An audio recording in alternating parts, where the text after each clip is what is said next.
Ja siis tegi Tartu vallavolikogu, ma arvan, sellise väga julge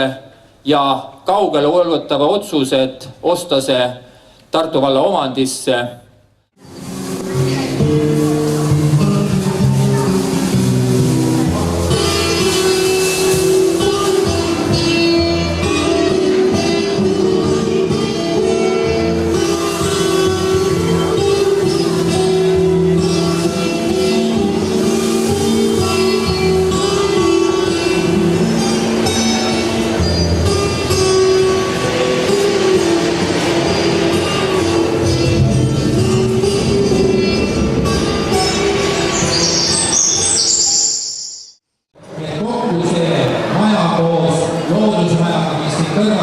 on läinud 4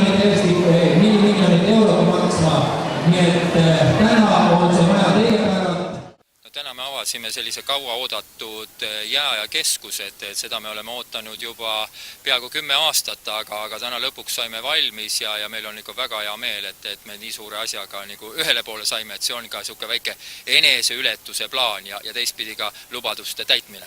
No see asutus peaks olema meil mõeldud nii kõigile, nii lastele kui täiskasvanutele ja see idee on see, et kuidas meie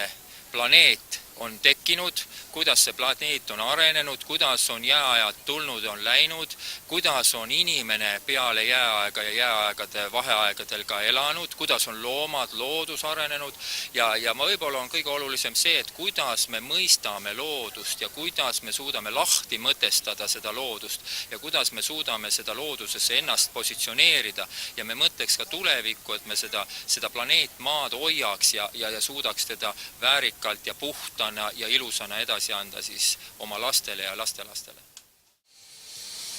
Siia on teretulnud kõik, nii et me ootame kõiki inimesi sõltumata vanusest, rahvusest, usulistest, tõekspidamistest ja nii edasi. Sest see lugu, mida räägib see ekspositsioon, ei ole mitte ainult jääaeg,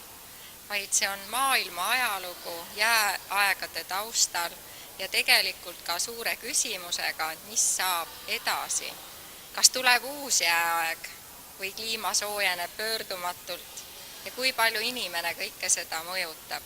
Ma usun, et need on nii tähtsad teemad iga inimese jaoks ja igas vanuses leiab siit enda jaoks jõukohast mõtlemisainet ja tegutsemist.